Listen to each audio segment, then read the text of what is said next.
Come on, y'all. Come on, y'all. Come on, y'all.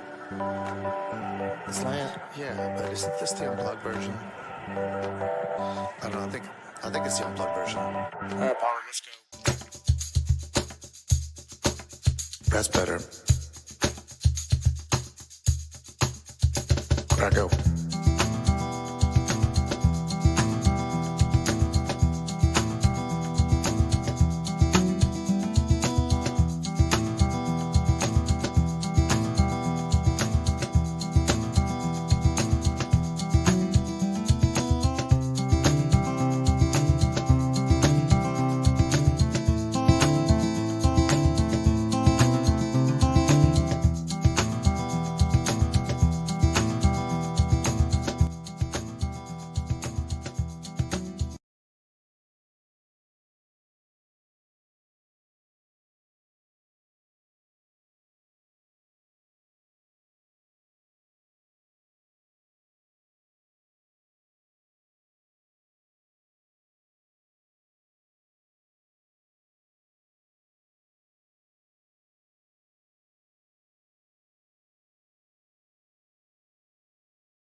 And I'm back. Good morning.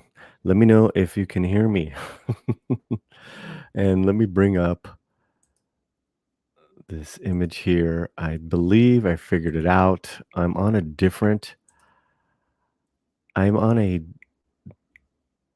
let me see, that is not what I wanted to get. I'm on a different browser because I have to be for this time. Thank you. Cool. We have audio. We have audio. And then let me get the framing because I was sharing something. Hulu series. And we'll kind of do like another. There we go. Add the stream. Yeah. All right. Cool. Well, let's grab some coffee, and we'll we'll start this again. I hope everyone is doing well. Say hello, everyone, to K Popcorn in the chat. This will not be a long review, but we'll get into it a little bit. Hey, I'm Paulie. Welcome to the Latino Slant, and we are reviewing episode 7, The Best of Times, season 1 of Promised Land. It drops a new episode every Tuesday, and the new episode just dropped. It is episode 7, and there's after this 3 more episodes. This episode is called The Best of Times. The first lines uttered by a younger Joe Sandoval in the 80s as he's learning English is this: these were the best of times, these were the worst of times. Those are the first lines of the Charles Dickens novel the tale of two cities. And some of those major themes of that novel are in this episode: resurrection and social justice. And first of all, I want to tip my hat off to creator writer Matt Lopez for just uplifting. With each episode, he keeps uplifting the game, the storytelling of this family, the Sandoval family. And that's the first thing I wanted to do. So I was really impressed. Wow, what a fantastic episode. Now, I want to break this down and talk about these two major themes of resurrection in regards to leading off from the last episode, where a body of bones was found on the Sandoval vineyard grounds, and Joe moved it. And so, to the bewilderment of his oldest son, why did he move those? Why did he move the bones? What does he have to hide? So Joe's telling him at the beginning of the episode, I have nothing to hide. I did not murder this person. I can prove it. And basically, they're going to get DNA tests of the bones, and he needs his oldest son's snippet of his hair to test with the DNA results. And I was just like, this is wild. This is like, like I said, this is like old school, just Shakespearean tones here of, dealing with the dead bones and the dead past of, so you thought the past was buried, Joe Sandoval thought, but now in his oldest son, you got to remember, he's got a little, he's got some vengeance with his father as well. It seems that's kind of calmed down, that there's an understanding and respect. And as Bellamy Young's character, the ex-wife, Margaret, is kind of in the picture.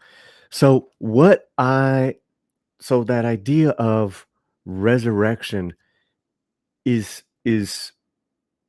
that's a clear example, right? Dealing with bones, your past. But also, too, with a lot of these main characters in this episode, a resurrection of a relationship. Margaret and the oldest daughter, she lets her meet her granddaughter for the first time. They had no relationship. Fantastic. A resurrection maybe of who you are, with the youngest sister trying to find her place in the family. A kind of a resurrection of a forbidden love between Billy and Letty, because Billy's a priest now, man, and that gets crazy, man. That is fantastic acting. So that is throughout the episode. Now let me pause and also say that the filmmaking, it's beautiful. I mean, this is like, and let's share a little bit of image here. This is basically a film. This is basically a film. El mejor de los tiempos, the best of times. It's lush. It's dynamic. It's big and loud when it has to be. It's quiet when it has to be. There is a little bit of everything in this episode, and from talking to John Ortiz um, earlier in the last week, he was hanging with us.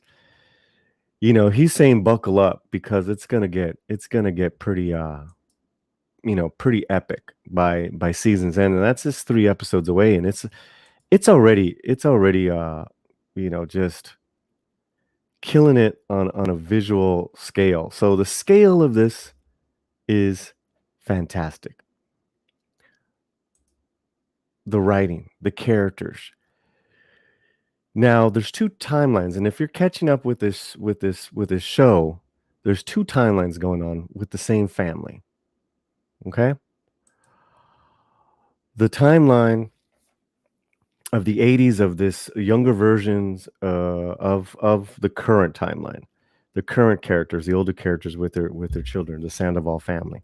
So that's they go back and forth, and I think after the first couple episodes, you really get used to it because Matt Lopez, the creator, now it is they're very comfortable in their storytelling. In fact, they're masters at their storytelling, and this is like storytelling of two timelines, which is always tricky. I don't think it necessarily was mastered in the Book of Boba Fett. Here, it's mastered. So that's that. And again, I tip my hat off to the writers and to the directors and all that of this episode. Now, let's talk about social justice in this show. Okay, so another through line in the past and in the present is the working conditions and wages of the farm workers, the actual pickers, the actual workers in this show. And it starts off in the past by showing Letty fainting, and kind of you just get a glimpse of the working conditions. And I got to tell you that, and let me try to find that image here. I have to tell you, it's all very reminiscent of the working conditions and the plight of the United Farm Workers of California. I know that this is a direct connection, that there's a direct connection here with that. So what we got going on here is, in the past, people are fainting. It is like 100 degrees temperature, trying to work in the fields. They go to the owner, Honeycroft. They go to the owner saying that they would like a second water break, and that's a big deal just to ask for that. And that's in the 80s. Here in present time, the labor leaders come and want to negotiate a new contract with the Sandovals and their workers.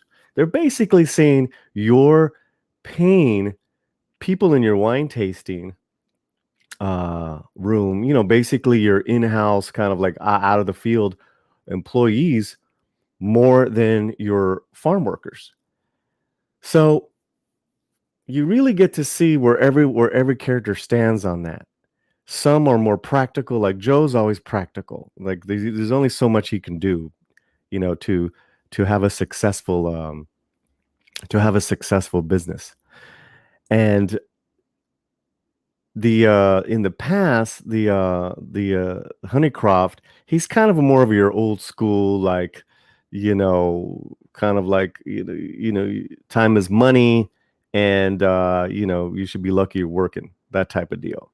So what I'm getting here is that there's got to be a balance of your dreams and of reality. And those decisions that you make for your business and for your family, it's going to affect you, for the decisions that you make.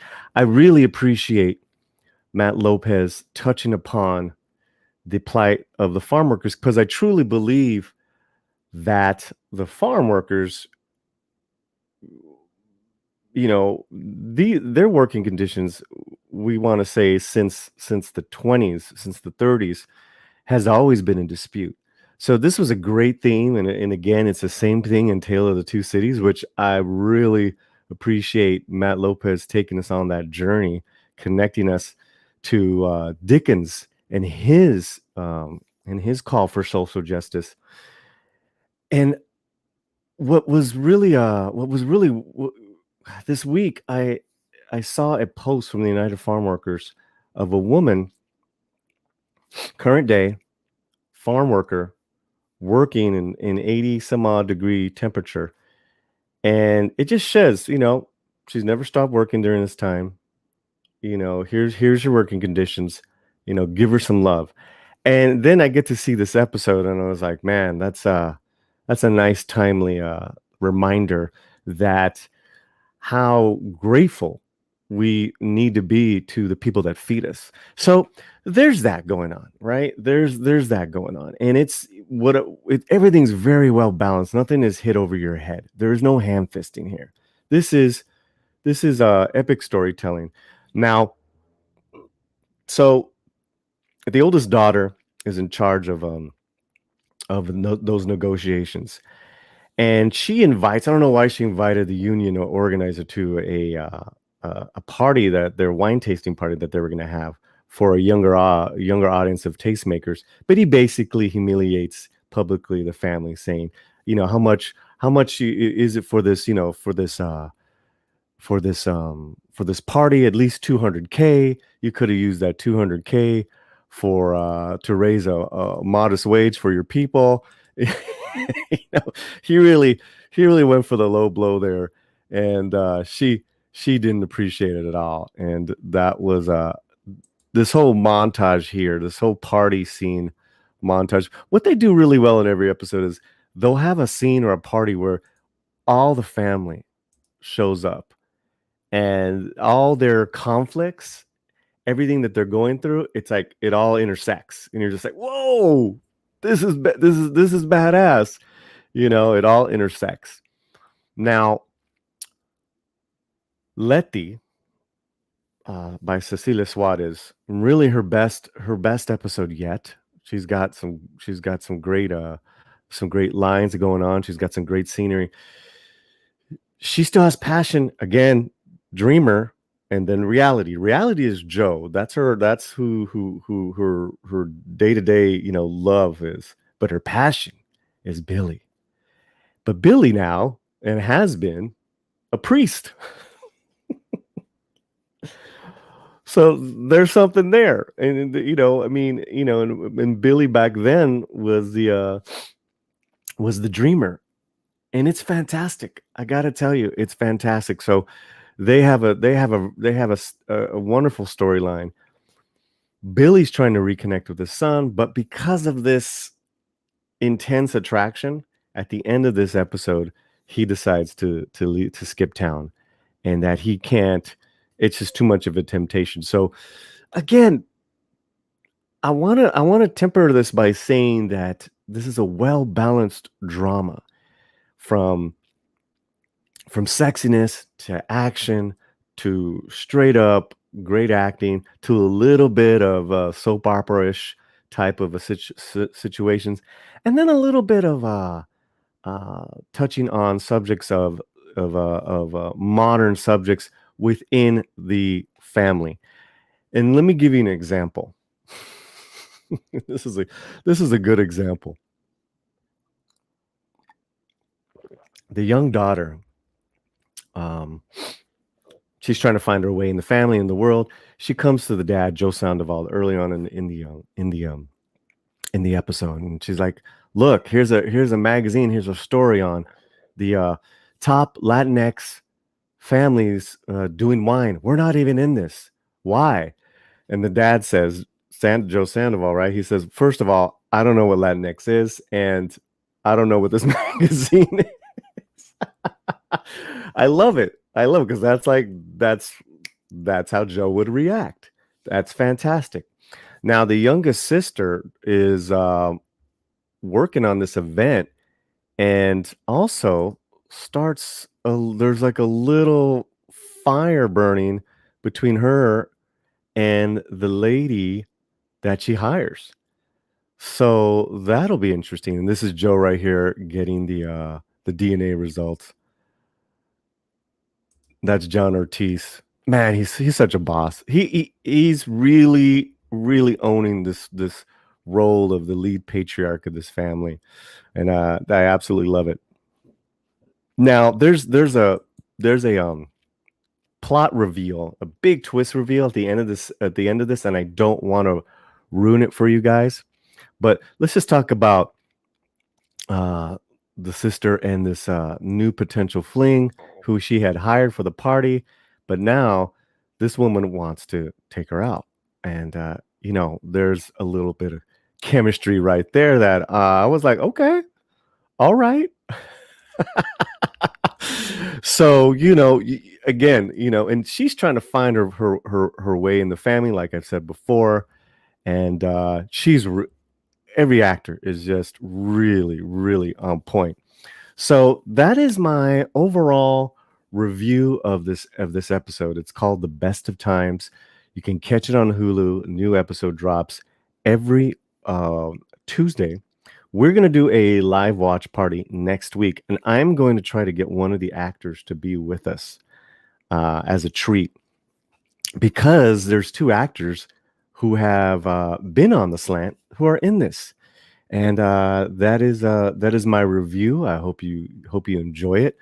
And again, if you have any questions regarding the show, if you want to get caught up, there are 7 episodes. There's 3 left. And I really am charging the Latino and the greater community to get behind this show, because ABC is kind of treating it as a stepchild in not a good way. And this show definitely needs to get a second season. So yeah, that is it. Enjoy, everybody. Now, before I leave, I got a few minutes. I want to say hello to K-Pop Corn. Thank you for the audio check. To Rogue Disney, Orville Nation. I haven't seen PJ in a while. Que paso, hombre? We need to have you live on the Midnight Edge Espanol soon, and in about an hour and a half, we will be live with Cameron Pasha on Midnight Edge Espanol. So please come on over at that time. Eldrick Lord Haster, good morning. JS, good morning. So thank you guys for being here. Let's talk really quick about my schedule. I'm gonna go check out The Batman again later today for a second time. I think I'm gonna see it for a third time later this week as well, just because family obligations, different family members want to see it.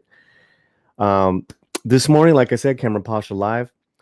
Tomorrow, and I already created the show for it. We're gonna have a live performance, a public and a membership live stream of Gustavo Galindo. He's performing live, 5 p.m. Pacific. You can get all the information via Twitter or on our YouTube page. He's performing live tomorrow, and there'll be new videos every day. But that's basically for the next 48 hours what's going on. All right. I hope you enjoyed this review. Please check out the show, check out my review, and let me know, comment back how you feeling about this show. Did you like the last episode? And yeah, that's it, guys. You guys have a good one. Wherever you're at, keep your slant muy fuerte. Paz y dale gas. Oh, I'm glad we got the audio figured out. All right, we'll see you.